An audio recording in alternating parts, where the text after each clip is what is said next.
So Christian, do you want to talk a little bit about this slide? At least Sure. how interfaces work?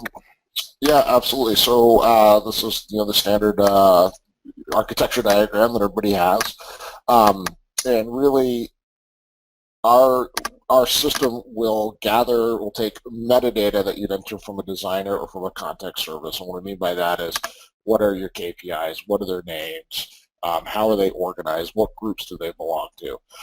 And then the KPIs themselves will have data for things like limits or, definitely an actual value, the current value. And those come from foreign data sources, remote data sources. SQL, they could be a web service, a REST web service, could be an OLAP cube, it could be a data historian. We support, several different types of ways to get data out of remote data sources. And interfaces are how we do that. And that's kind of the point of today's call, is to really talk about interfaces. Once we gather that data from the interfaces, then we do things like aggregation, we can alert on data, and obviously we will format the data in a way that suits whatever device you're viewing the data with. You want to add anything there, Robert? No, I think that's great. Yeah, I think I'll add one thing, and that is that the purpose of an interface, philosophically, is to shape the data from all these different sources and make them all look alike to the Visual KPI server, so that aggregation and use of disparate data sources in the same KPI is possible. So the interface's job is to shape that foreign data source into a uniform collection of just a handful of things. Right. Absolutely. Well, we'll talk about the shape of an interface, but basically an interface requires three things, and you could potentially have a fourth, and that is you need to be able to get a current value. You need to be able to get a series of trend data between two timestamps, a start and an end. You need to be able to get a historical value kind of at or before a given timestamp. And then you can also have historical data, which is optional. It's a little bit like trend data, except trend data obviously is only going to use numeric values because we can't trend strings, whereas historical data can also take non-numeric data, but obviously it's not for use for trending. So basically, if you don't have an historical data part to our interface, it'll just use the trend data. All right, so what is the interface? Robert, you want me to talk through these, or do you want to talk through these? Yeah, please, go ahead. Okay, so we already kind of discussed this way that our software, Visual KPI, gets data from the foreign systems. It is read-only. We don't use our interfaces to write anything, so it's gathering information. And how it works is we have a cache service that is kind of running in the background, and it polls every 30 seconds, every minute, whatever the customer sets it to. And if you have data that's very slow-moving, you only need to do it maybe once a day. But if you have quick-moving data, you might be doing this every 10 seconds.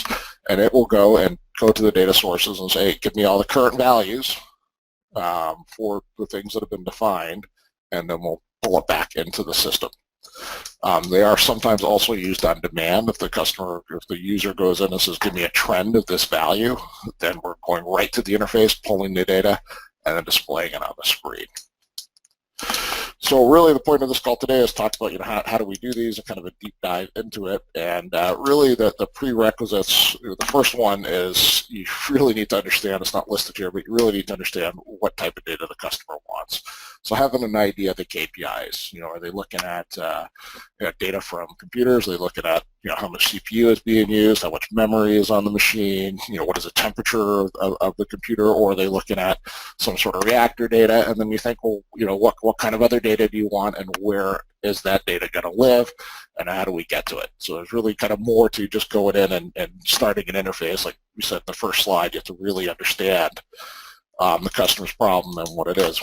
Once you've identified that, then the best way really is to start simple. Like if the data is coming from maybe an Oracle server or a SQL server, and be able to connect with a native client tool like Visual KPI or with like SQL Server Management Studio, and you'd be able to write a query. And often we get with a customer and we say, find someone that understands the data. You guys may have some proprietary database where you stored everything. So we need someone that understands, because there's 300 tables, each with 50 columns. We don't know where your data lives. So then we'll work with a customer and we'll say, okay, let's write a simple select statement to get temperature for reactor 3.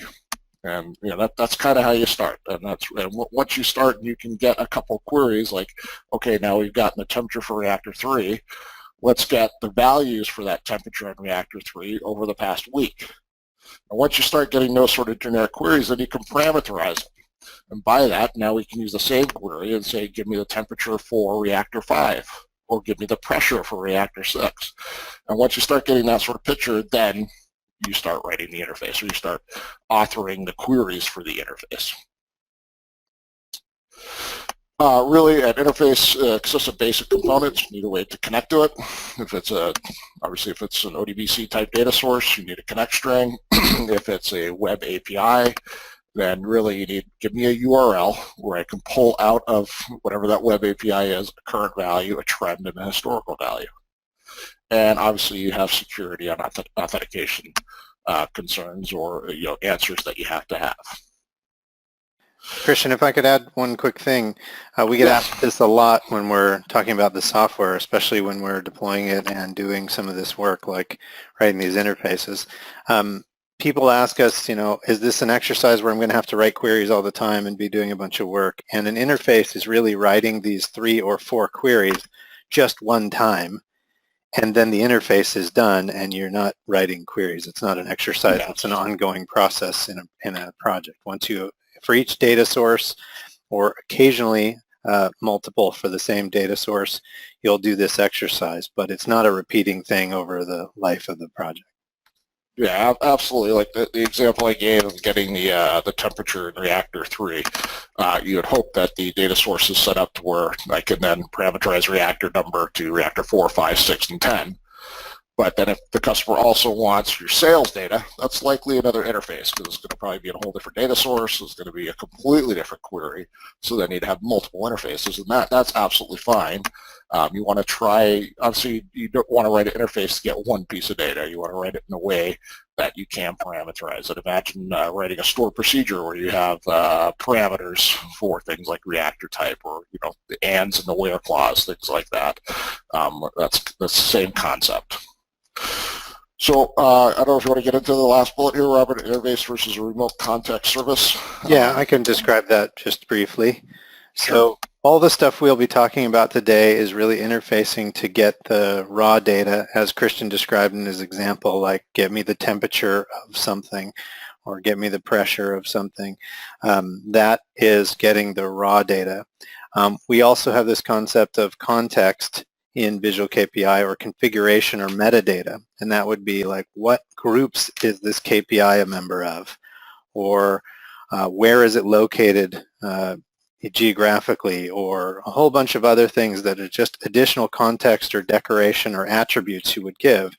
And if you run into a customer that already has that information in a data source, then we have another type of, don't call it an interface, but this thing called a remote context service, which is our ability to go read the metadata about this stuff. And we won't be covering that in detail in this training, but it's another option for you to be aware of. And it's another thing, it's another way to get at data, just a different type of data.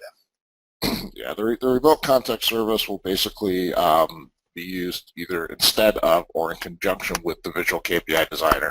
So instead of the customer typing in, okay, I have site 1, and under site 1 I have unit 3, and I have 7 KPIs, they may already have all that data in a system, and then we'll basically use the remote context service to pull that data out rather than having type in site 1 into our designer and unit 2 into our designer. So it can be completely automated, but that's not the point of today's call. It's just that they are somewhat similar but very different.